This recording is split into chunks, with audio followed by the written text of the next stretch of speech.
T3 we know, T3 corresponds to spine of scapula, T7 corresponds to inferior angle of the scapula. But at times we may go wrong. So can ultrasound help in counting the ribs? The answer is big yes. Okay. So where do you need to keep linear probe? Where do you need to keep the probe? At the junction of the neck with the shoulder, I'll keep my probe like this. I'll visualize two ribs, first rib and the second rib. First rib is short, small, flat. As I move laterally, the first rib will escape, that means it will disappear. I come back, it will reappear. So subsequently, as I keep moving down, I can keep counting my rest of the ribs. Is it clear? I'll show you. So again, linear probe, unfreeze kar do. Ultrasound image.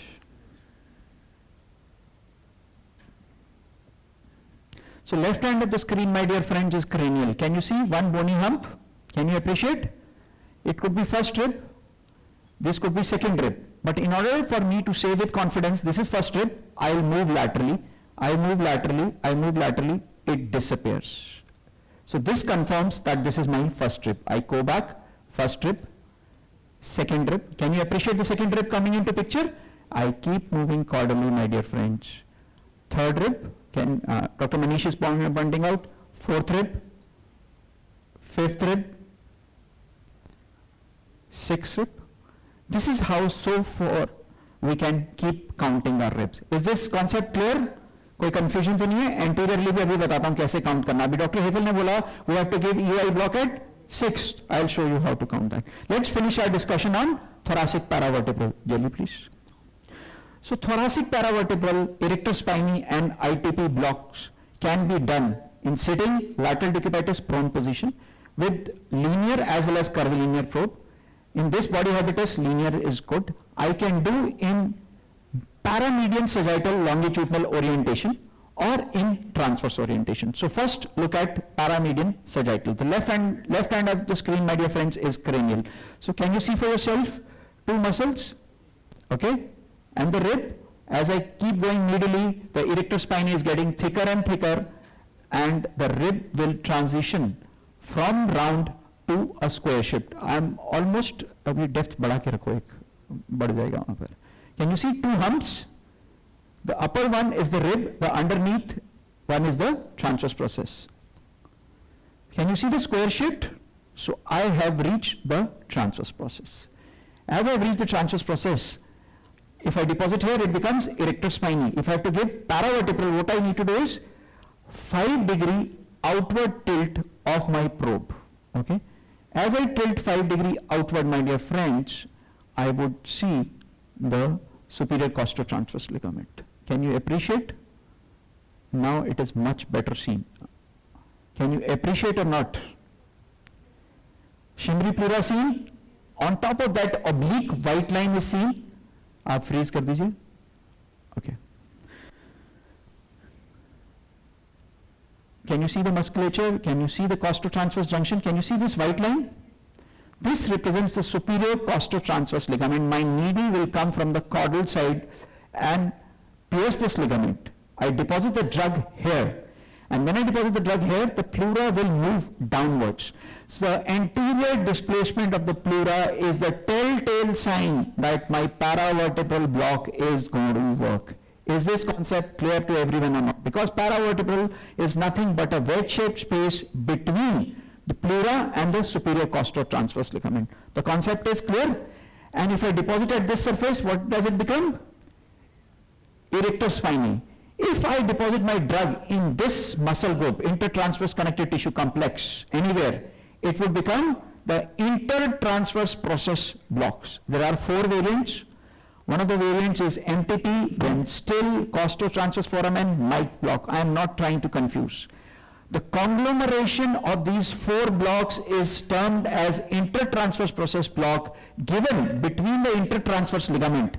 The ligament which extends between 2 transverse processes is known as intertransverse ligament and the superior costotransverse ligament. This is said to be a little better than erector spiny because the erector spiny, the drug has to float from this place towards this because ultimately it has to act in the paravertebral space in order to target the ventral rami. The dorsal rami are traveling through this space. They can be anyways targeted. So if I deposit the drug one step anterior in between these two places, it would become the intertransverse process block. Is it clear? So this is the way you can give your erector spinae, ITP and paravertebral block with the longitudinal probe in paramedian parasagittal longitudinal orientation. Next, I'll show you how to do the same blocks, set of blocks in transverse orientation. Unfreeze, please. So now my probe is transversely placed, my dear friends. I'm in a dead midline. Can you see the spinous process? I move towards the right side of the volunteer. As I move towards the right side of the volunteer, my dear friends, certain things you have to observe. Can you see a bony hump? This is the rib, this is the transverse process. Can you see the junction? This is the costo-transverse junction. Perfectly I am placed. Why do I say that? Because I do not see any pleura. Now what I will do is, I bring my probe a little caudal so that the pleura comes into picture. Can you see the pleura coming into the picture? Can you appreciate? Right now the rib has disappeared. Can you see a subtle white line on top of pleura? Can you see this white line? अभी मैं freeze करने को बोलूँगा, freeze करिएगा जब मैं बोलूँ. Can you freeze please? Can you appreciate this white line? So the superior costo-transverse ligament, the lateral extension is known as internal intercostal membrane. Right now my needle will come from this side, ऐसे आएगा, and try to pierce this white line so that my drug will track towards the paravertebral space. Is it clear? So this is an alternative approach. We are trying to do in-plane needling from lateral to medial with the probe orientation in the transverse axis. Is it clear? If I deposit, unfreeze please. Again midline, going laterally. Can you appreciate the internal intercostal membrane? In this space it's much better. Can you appreciate? I go back up. The pleura is disappeared. Can you appreciate the costo-transverse junction? This is the transverse process. This is the, what is this? Rib. If I deposit, get my needle here, this becomes the erector spinae plane block because this is the erector spinae muscle. Again, the endpoint is same. For erector spinae, you have to deposit between erector spinae and the transverse process. So endpoint is same, but I am doing in transverse orientation of the probe. I come a little bit down. Can you see for yourself the shimmery pleura? Okay, and the white line on top of it. So this completes our intertransverse process block, thoracic paravertebral ESP. Any questions? Clear? Okay. Now we'll come to the abdominal wall blocks. Last we keep it for the upper limb and the adductor canal, whatever is left. Is it okay? So we have still lots of time till 12:45. I hope you guys are enjoying. So please do not hesitate. For me, it's very easy. I can speak volumes on all this. Yeah, Dr. Devyani, you have a question. Isko let out.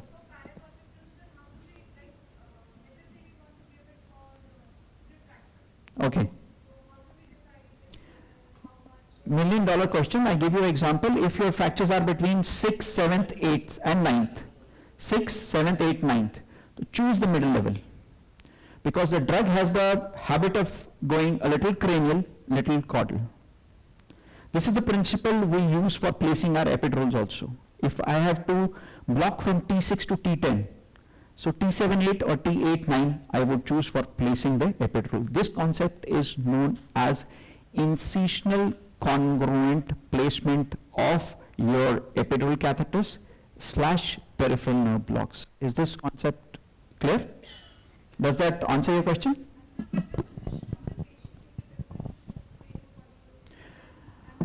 So you are going into much more technicality, so I will tell you there have been papers where they have shown if you do erector spine in prone position, then the spread is much more longitudinal. But it's not possible to do it. Right now the idea is to tell you how to do the blocks. If you ask me, I can rattle out so many papers will tell you where to place and all. So if you have questions, I will answer, no problems. But let's focus on like when you start and starting fresh now, start from the erector spinae, then you can progress to intertransverse and then paravertebral, just so that you avoid any pneumothorax incidents in your institution. Because if you start from the erectus spinae, then the rib acts as a stop, right? So from there you can grow into confidence. Once you start giving erectus spinae, then you can progress to intertransverse process block, and then you can go for the paravertebral spaces, right? Okay, so we have learned how to count ribs posteriorly. Yeah. Yes.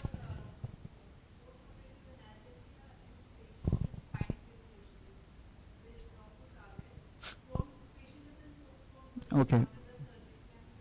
So it's $1 million question. You can target the erectus spinae for lumbar spine, for thoracic spine, prone position, and best would be before the incision is placed, you do the blocks. Okay? Because after they have finished the surgery, they would be placing broad dressings.